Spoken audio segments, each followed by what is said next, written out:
Captain Erica here, Cameron and little Teddy as well. We're here to do the Campfire Story contest readings. So we had 5 entries to the contest, and thank you guys who sent me stories. We have realistic stories and a spooky story and some jokes. It's good stuff. So what I'll do is Cameron and I will alternate reading the stories, and then we'll kind of talk about them at the end and see who's the winner. The 5 of you that submitted, everyone's going to get something, so I'll make sure to contact you about that. But thank you guys so much, and let's just get started. You guys ready to go? Yeah. Okay. Let's do it. So I am going to read the not sweary stories. Ken, here's your story. So, way back in 1968 or 1969, I was a young tyke looking through some old family photo albums in my grandfather's house. You know the kind, like 3 or 4 inches thick, musty smelling tomes, overflowing with family photos and old postcards and letters. I was flipping through the pages, marveling at the dress styles and old cars and other family photos, and a photo of my father caught my eye. In this photo, he looked to be about my age and was in front of their old block barn. It is still standing today, and he was kneeling down hugging a German shepherd. What drew me to it was the dog was white in color all over, snow white even in the old black and white photo. I took the album to my father and showed him the photo. His eyes got sort of watery and his voice got low, as it looked as if he was reliving the photo. "That was a good dog," he said. "His name was Shep. He died a couple days after this picture was taken." I asked my father what he died of, and he asked me to sit down and he would try to explain. So this is my father's story.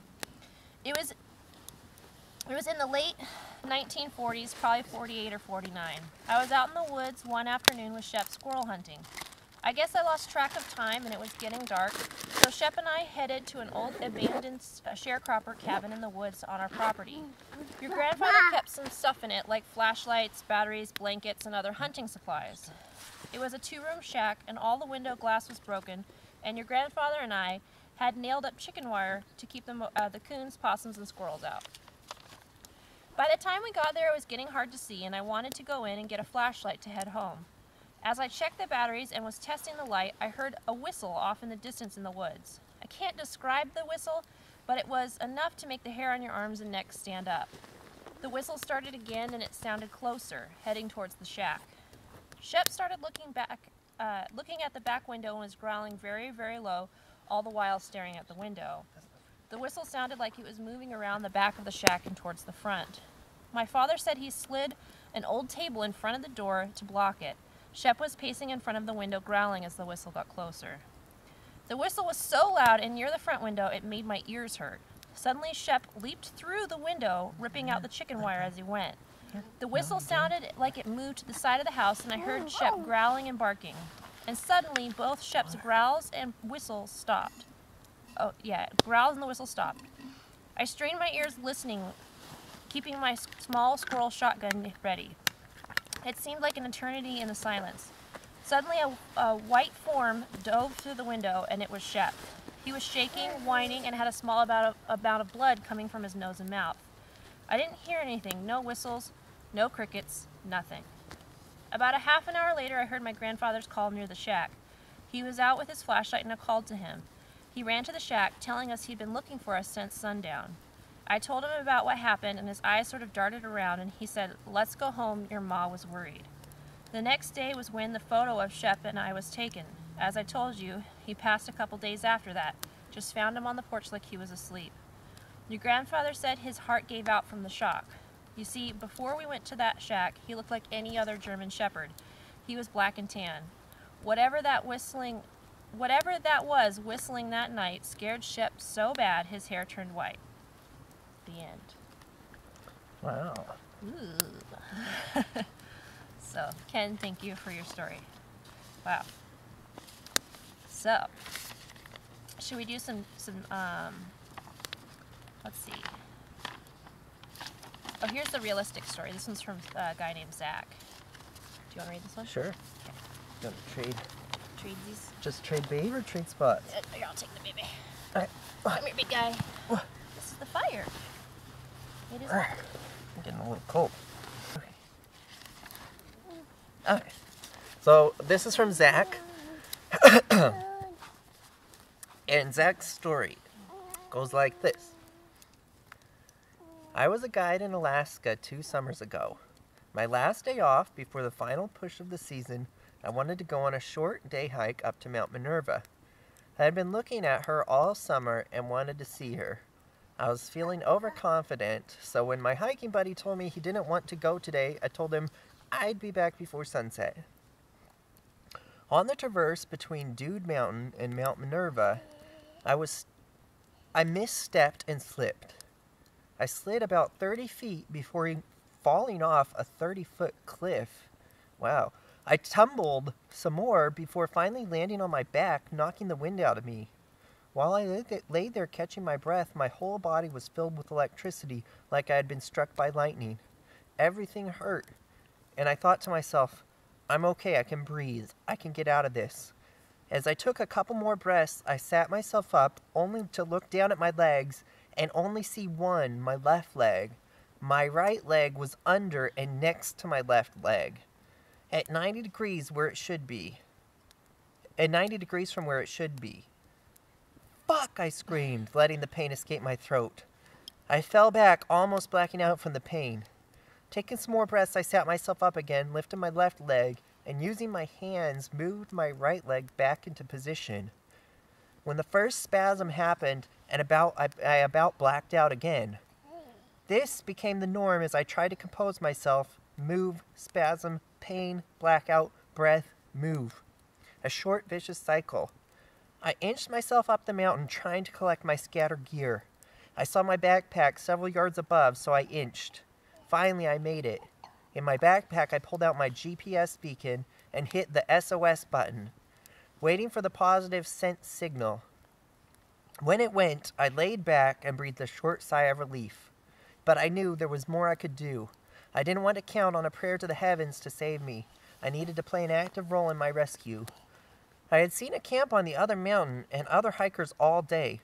I pulled out my whistle and gave 3 ear-splitting blasts and breathed. Another round of whistle blasts and my ears were ringing. A couple more rounds and I was practically deaf. I did this for 2 hours while with no signs of life around me. I began to think about how I was going to spend the night on the mountain. It was already getting late. The sun would set in a couple of hours. Finally, I saw a movement on the other mountain. I blew with more force and they started running towards me. When they were closer, I called out to them. I made contact and a wave of relief washed over me.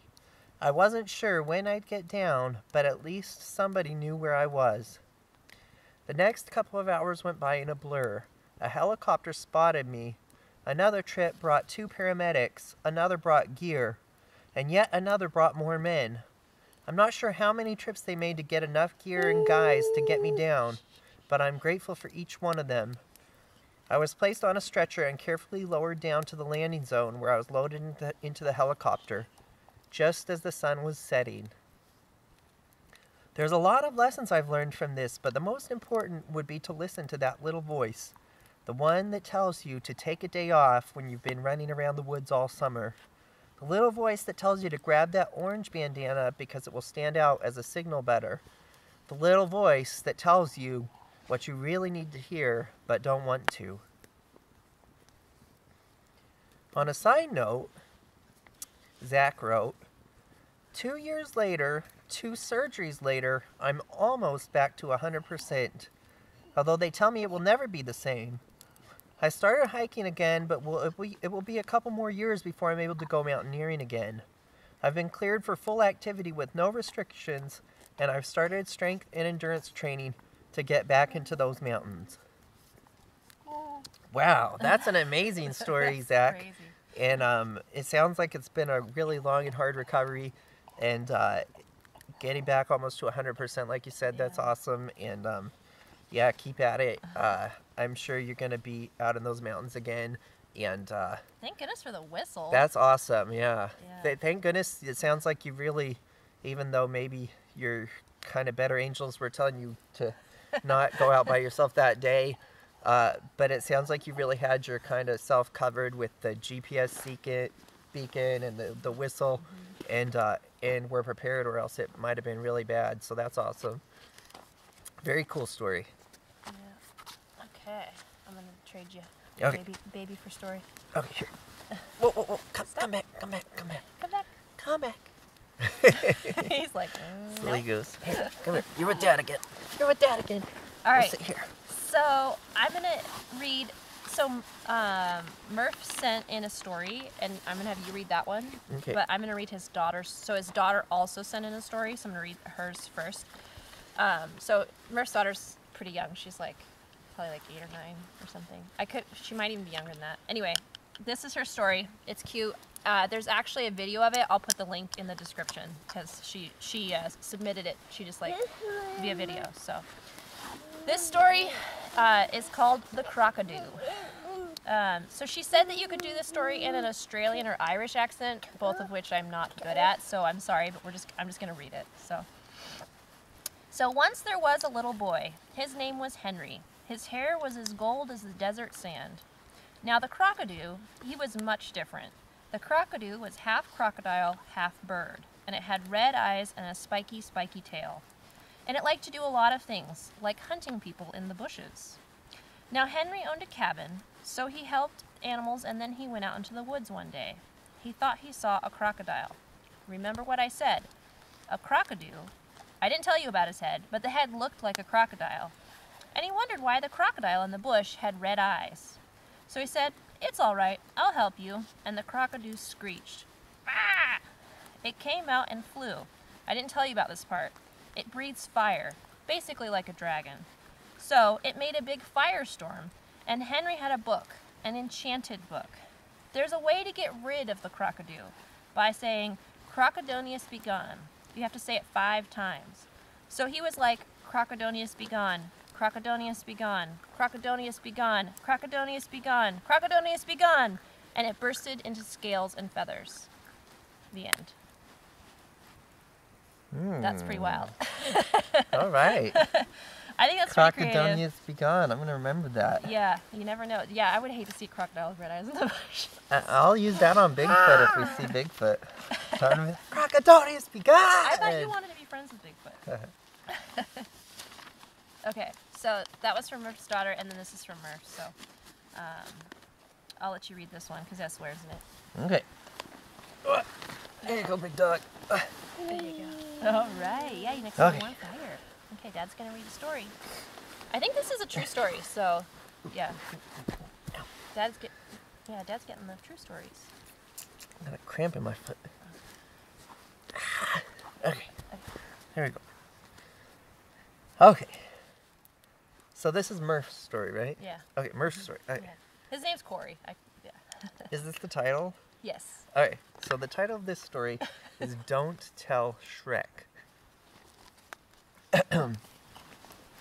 Many years ago, seemingly in a past life, I was a U.S. Marine infantryman. My assigned weapon was a saw, basically an M16 with a higher rate of fire. I was part of the 1st Marine Division.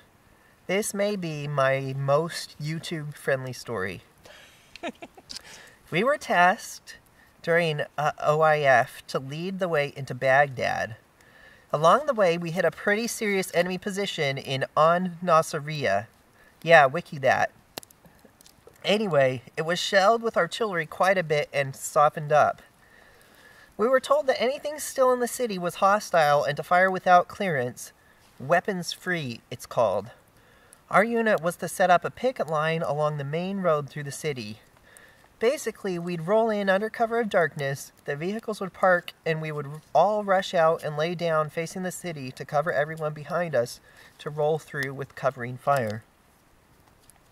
Everything went according to plan, for the most part at least. We set in just fine and got settled without resistance. All was pretty quiet as you can imagine an abandoned city being around 2 a.m. All lights were out, so we're wearing our night vision goggles and using night vision scopes. A short time after we had set in, I noticed movement behind a large wooden wagon about 75 yards ahead of my position. I told the Marine to my right that I was going to fire. I figured a few guys were mounting an attack. I cut loose a few bursts from my weapon. Then all got quiet again. I felt pretty proud of myself. I'd kept my buddies and myself from an attack. When daylight came, a few of us picked up to see what had lay in front of us all night. We needed to recon the area. My buddy was the first to see my damage. He almost doubled over laughing. Apparently, the 10 or 12 sets of legs I saw amassing a surprise attack were really nothing more than some poor donkeys. I was almost sick over it. Looking back now, I've got to laugh it off. There are plenty of jackass terrorists, but I managed to create terrorist jackasses. Oh, should I read this part? You can't ignore it. And he wrote a little, at the end, a little note that says, "If I win, I will use the winnings to construct a funeral pyre for the poor donkeys and raise a toast in their honor." That's funny. That's a great story. That's quite the story, yeah. The ending sentence is excellent. Yes, yes. Thank you. Okay. So there's a few different jokes there. Do you want to read the first one? There's like 3 of them. This is from David. So David, thank you for your jokes. He's from Blade Forums. Or I can just read them all, whatever you want to do. I think there's 4 of them. Okay, so each one is like... Yeah, it's like its own joke. Its own joke. Okay, okay. Sure, I can read the first one. Okay. Okay, so this is one joke. Okay. They're pretty, yeah. One hot and dry day in the Wild West, this dog walks into a saloon and says, "Give me a beer." Evidently, this type of thing wasn't too rare around those parts because the bartender said, "I am sorry, but we don't serve dogs here." The dog then took out a silver dollar, dropped it on the bar, and said, "Look, I got money and I want a beer." This scene had the potential to get ugly. The bartender, getting a little irate, said one more time, "We do not serve dogs here. Please leave." The dog growled, so the bartender pulled out a gun and shot the dog in the foot. The dog yelped and ran out the door. The next day, the swinging bar doors were tossed open, and in walks the dog that had been in the saloon the day before. He was dressed all in black. A black cowboy hat, a black vest, 3 black cowboy boots, and 1 black bandage. The dog looks around, waits for the talking to quiet down, and says, "I'm looking for the man who shot my paw." All right. Don't touch that. I feel it. I feel it. Yeah, these are kind of like those kind of jokes that you're just like, yeah, it's awesome. I liked it. All right, David, that was funny. So Okay. he's got some more. I actually, I pre-read these to make sure they weren't inappropriate. All right, so. here we go. I got So 10. these are family friendly. Okay.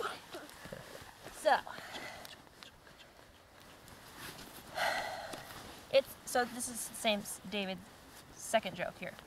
It seems there were 2 frogs sitting on a lily pad when all of a sudden a fly came along. One frog put out his tongue, ate the fly, and started laughing hysterically. Soon the other frog joined in on the laughter. Yeah.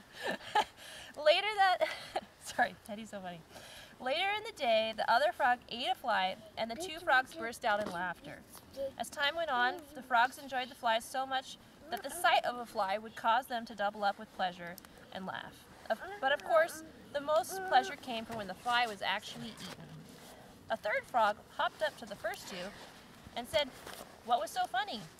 The first frog answered, "Time." "Huh?" asked the 3rd frog. The 2nd frog explained, "Time's fun when you're having flies." Okay. Do you just want to walk around with Teddy while I read these? That's what I'm going to do right now. Okay. He needs to move a Teddy's little. getting hands in his pants, so I'm just going to read these ones here. All right, so here's another one from David. A librarian is working away at her desk when she noticed that a chicken has come into the library and is patiently waiting in front of the desk. When the chicken sees that it has the librarian's attention, it squawks, "Book, book, book, book." The librarian complies, putting a couple books down in front of the chicken. The chicken quickly grabs them and disappears. The next day, the librarian is again disturbed by the same chicken, who puts the previous day's piles of books down on the desk and squawks, "Book, book, book, book." The librarian shakes her head, wondering what the chicken is doing with these books, but eventually finds some more books for the chicken. The chicken disappears. The next day, the librarian is once again disturbed by the chicken, who squawks in a rather irritated fashion, "Book, book, book, book." By now, the librarian's curiosity has gotten the better of her, so she gets a pile of books for the chicken and follows it when it leaves the library. She follows it through the parking lot, down the street several blocks, and finally to a large park. The chicken disappears in a small grove of trees, and the librarian follows. On the other side of the trees is a small marsh. The chicken has stopped on the side of the marsh.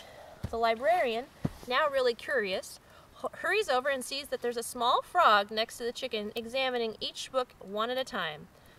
The librarian comes just within earshot in time for the frog to say, "Read it, read it, read it." So, anyway, instead of ribbit. That's funny. These are totally jokes that remind me of, like, being in Girl Scouts. Like, we used to tell these kind of, like, cheesy jokes all the time. It's so funny. Okay. And so, the last one... Oh, it's sung to the tune of "Oh Christmas Tree." I should make Cameron do this one. Oh, well. I'm going to read this in oh Christmas Tree style here. "Oh, Tom the Toad, oh, Tom the Toad, why did you hop out in the road? You were so green and rather fat, but now you are red and rather flat." Oh, you have to do the refrain again. "Oh, Tom the Toad, oh, Tom the Toad, why did you hop out in the road? Your eyes are round and rather stout, but now they're squished and hanging out. Oh, Tom the Toad, oh, Tom the Toad, why did you hop out in the road? You were alive, but now you're dead. Your face appears as a tire tread. Oh, Tom the Toad, oh, Tom the Toad, why did you hop out in the road? Oh, Tom the Toad, oh, Tom the Toad, it is a shame. It's not your fault. The car's to blame." The end.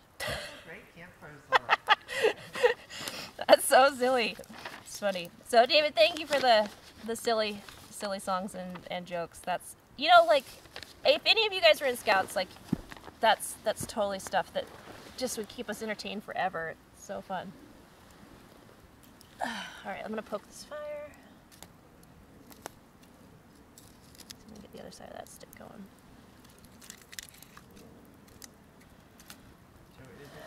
Let's see. So we read Ken's, and we read Zach's, and we read... Oh, I think we did them all. Yeah. Yeah, because we did the jokes. Yep. Okay, so we did them all. That's nice to end on, like, a light note there.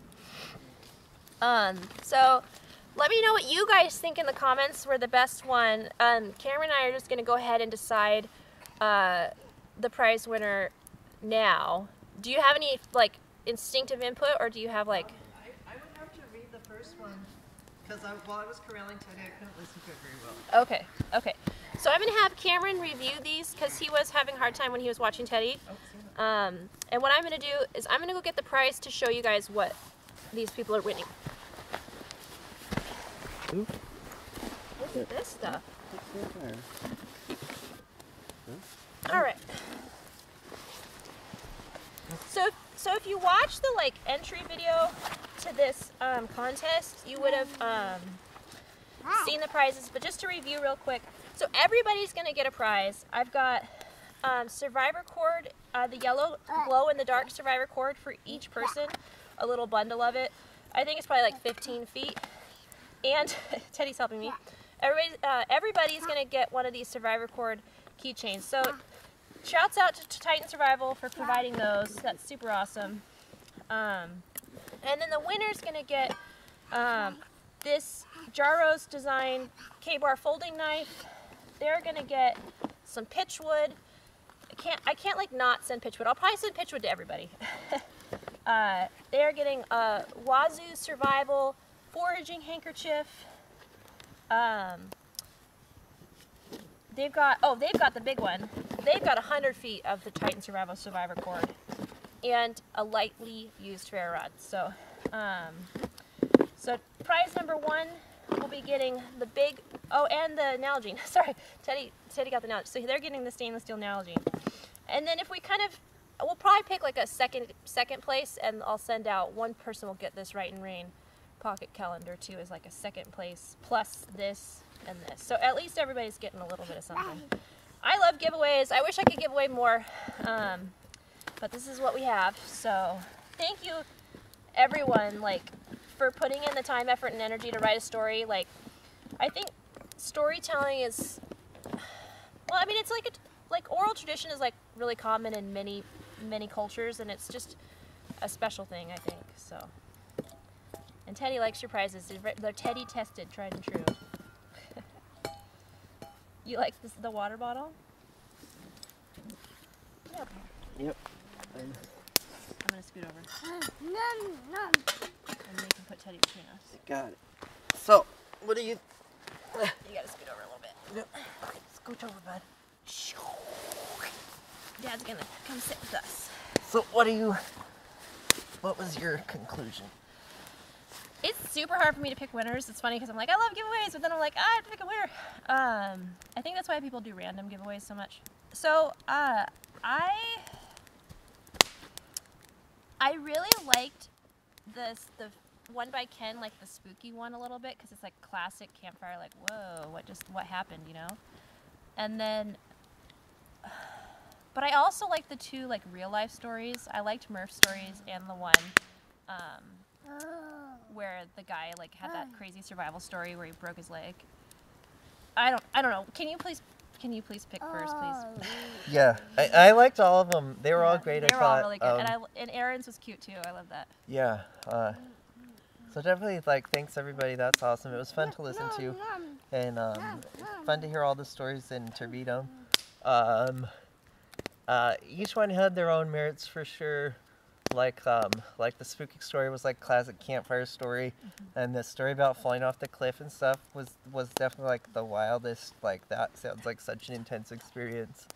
And I liked the crocodile, was it? Yeah, that was the crocodile. That's fun. And I quite enjoyed those jokes and silliness of that. But I would have to give it to Murph, I think, for this one. Especially what sealed the deal for me on that one was the last line was perfect. Like the thing about creating terrorists out of jackasses, that was so perfect, and a really good ending on that one. So that sealed it for me. I would give it to that one. Just that last line sealed it for me. Yeah. All right. Well, I have to say, because like I was kind of leaning that way too. I think Murph nailed it. I think that was, so we'll do, Murph, your prize number 1, and so one person can get the Ride and Rain notepad, so I'll probably send that to this Ken, because I think the spooky story really, like, was, like, he understood the campfire story contest, so. Sure. But yeah, anyway, you all did great. Thank you so much for submitting your stories. It's so